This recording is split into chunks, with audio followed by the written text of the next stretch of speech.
Hi there. Hi, welcome back to Curious Collection. I'm Will. I'm Cinnamon. We are going to go over our top 10 items that we sold January 2024. Today is February 2nd, so I think it's the best time to do it.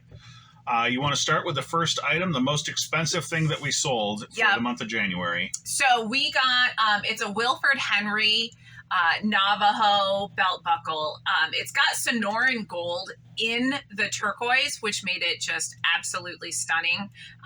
It is made of sterling silver and it is super, super heavy. It was 72 grams. So this particular piece, like I said, it is a named piece. This is that Native American jewelry that we've kind of gotten a little bit into lately.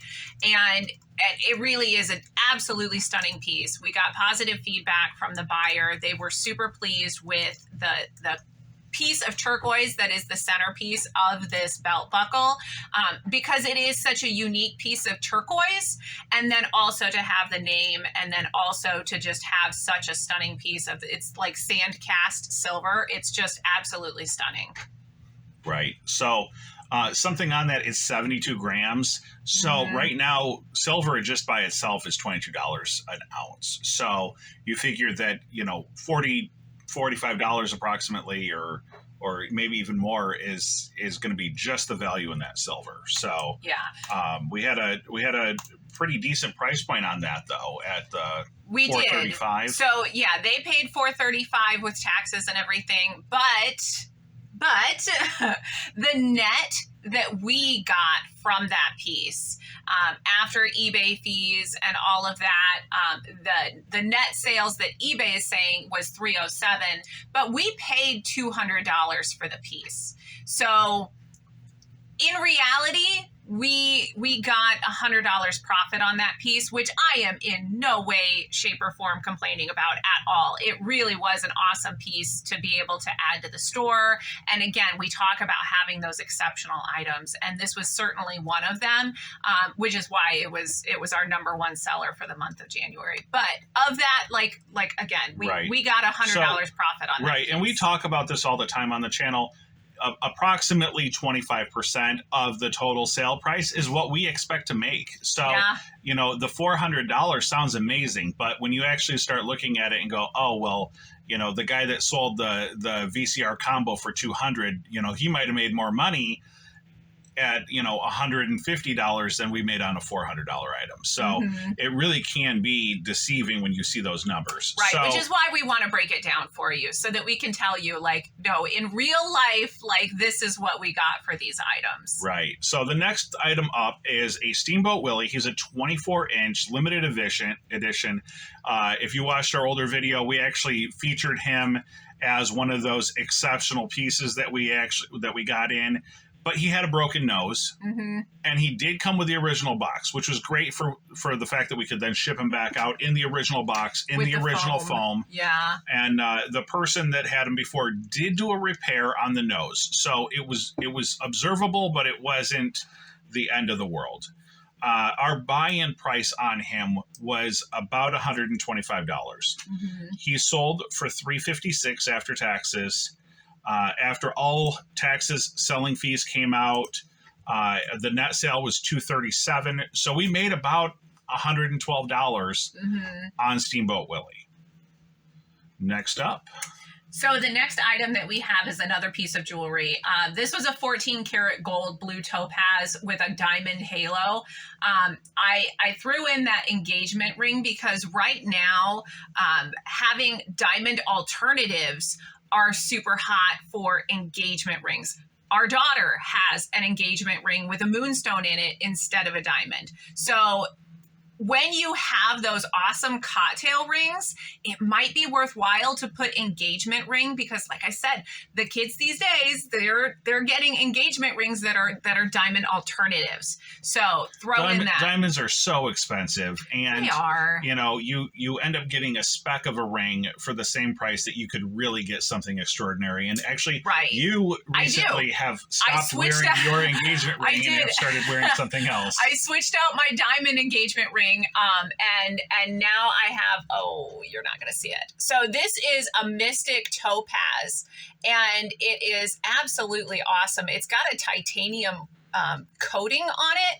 So it's a mercury mystic. So it's kind of like that mercury glass of the ornaments of like the 30s and 40s. So I love it. And then also there's the meaning behind it, and it stands for friendship and protection in your relationship and all of that, which is again what people are looking for with these diamond alternatives is, well, what does the stone mean? What is the meaning of the stone? What does it bring? You know, those types of things. Mm-hmm. So I definitely would tell you, if you have any rings to sell, throw that engagement ring in there as an option to try to get some more eyes. For the exceptional pieces, those ones that are just over the top. So this one right here is great because it does have that large topaz in it, but it also had just an amazing halo with the diamonds. Right. So that's surrounding the center stone with diamonds. That's called a halo. So this one was just an absolutely stunning piece. And we got 216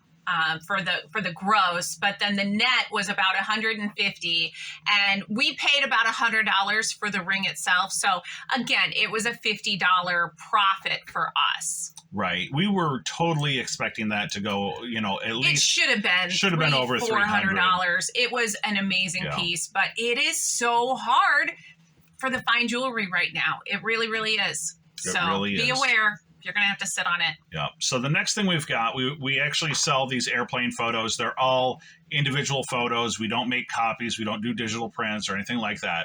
These are the actual photos from probably printed off in the 60s. 30s and 40s. Or the 60s. And so we have a couple thousand of these photos. We sell them for $12.99 a piece. And we had a person reach out to us. They said, I'm looking at a large amount. Can you give me a deal? Yes. If you buy more than 10 of these photos, we do half off. So we put together a lot of 21 pieces. They individually, you know, decided which ones they wanted. We took them, we put them all in one lot. That way we didn't have to try to deal with offers and, you know, sometimes people aren't eligible for offers. So we just went, we took all the pieces, put them all in one lot, listed it up. They paid $148.70 after selling fees and everything. Our net sale on that was $115.86. Now we've sold hundreds of these already. Yeah. This is all profit for us. So absolutely amazing, $115 profit on a stack of photos that literally less than a quarter of an inch tall. Yeah, no, they are. They're great. So the next piece we have is an Effie piece, and Effie is a brand. They sell it at Macy's. They sell it on all the cruise ships. So it's something that people know. So this is a brand that they're aware of. So it has that brand recognition, which is great when you're trying to sell jewelry because, you know, people will look up Effie jewelry. So this was a blue topaz ombre, and there were so many. It was a cluster setting, so there were probably like 15 gemstones in this, and it's a really, really pretty piece. And like I said, it's got that ombre from the dark to the light. So it was a really great piece on a sterling silver chain. So even though this piece was sterling silver, it still ended up, they paid $145. So our net on that piece was $103. Now, this was a piece that we had bought from the auction house in a tray lot. We probably got 30, 40 pieces in the tray, and we paid $90 for the tray. So everything else on that tray now is all profit because this one piece paid for all of it. We got our net was 103. And then, like I said, we paid like 90 for the whole tray. So I'm super, super pleased. That's what we really like, is when we have that one piece that pays for the entire lot. And then that takes the pressure off when you have pieces sitting in your inventory when you're like, it's paid. Anything that sells at this point is all profit. And that's really our goal. We talk about that all the time, is that we want to be in profit after we sell no more than, say, 2 to 3 pieces out of a collection. So that way it does take that pressure off. It allows you to reinvest that capital quickly and take advantage of those opportunities when they come up. The thing I love about that is that named piece. The next piece up we've got is also a named piece that people would be looking for. It's a 4-piece set of knives. They're Cutco. So if you don't know about Cutco knives, they're American-made, lifetime guarantee. And when they say lifetime, they mean your life, the next person's life, the person after them life. If you have the blade, if you have the knife, we have some of our in our personal collection. And, one of the blades broke, put it in an envelope. We mailed it to them. We paid for shipping there and back. They replaced the knife. They replaced a $150 knife. All we had to pay for was shipping. Yeah. So that worked out well for us. The person bought, so we had them priced up. They bought this item and they decided that they wanted a 15% discount. They bought a $3 postcard to go with it. So they ended up getting 15% off the day it was listed. Yeah. So that really hurt us on our margin. Our net sale on it was $99.12. Our cost was $50. And we ended up driving probably close to 40 miles each direction to go pick this up from the auction. And it was the only thing we got from that auction that day. So we put 80 miles on the car at 60 cents a mile. You can imagine basically it was all for nothing. We didn't profit anything on this piece, even though it was a nice big dollar sale. And it was exciting to hold on to for 12 hours. It didn't give us the money. We overpaid. We drove too far to get it, and we sold it for too little. Yeah. Typically, we if we're going to pick up something from that particular auction house, they're a little further away from us. So we try to, buy multiple items, but we also have issues because that auction house, oftentimes the quality isn't what we would want for our customers. So we're very particular about what we get there, but then we ended up just getting the one item, and then it's not worth the drive. Right. It's hard. Right. These really are all things that you have to think about when you're going and getting those items. Yeah. Next up, we've got another piece of jewelry. Yes, this is a gorgeous piece. This is an Art Nouveau Chinese dragon glass bead cabochons figural. This bracelet was amazing.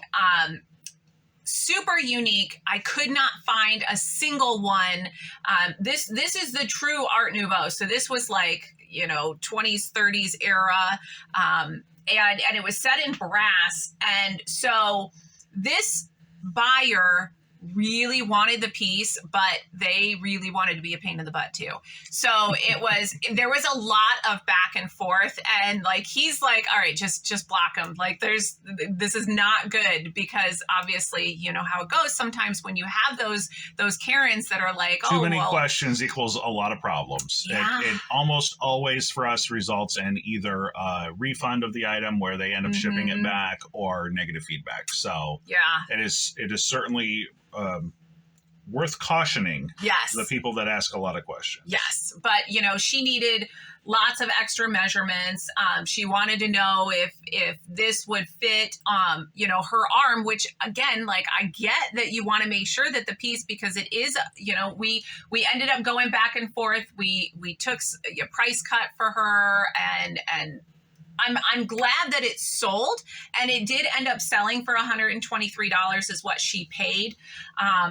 And then our cut of that, the net sale, was $84.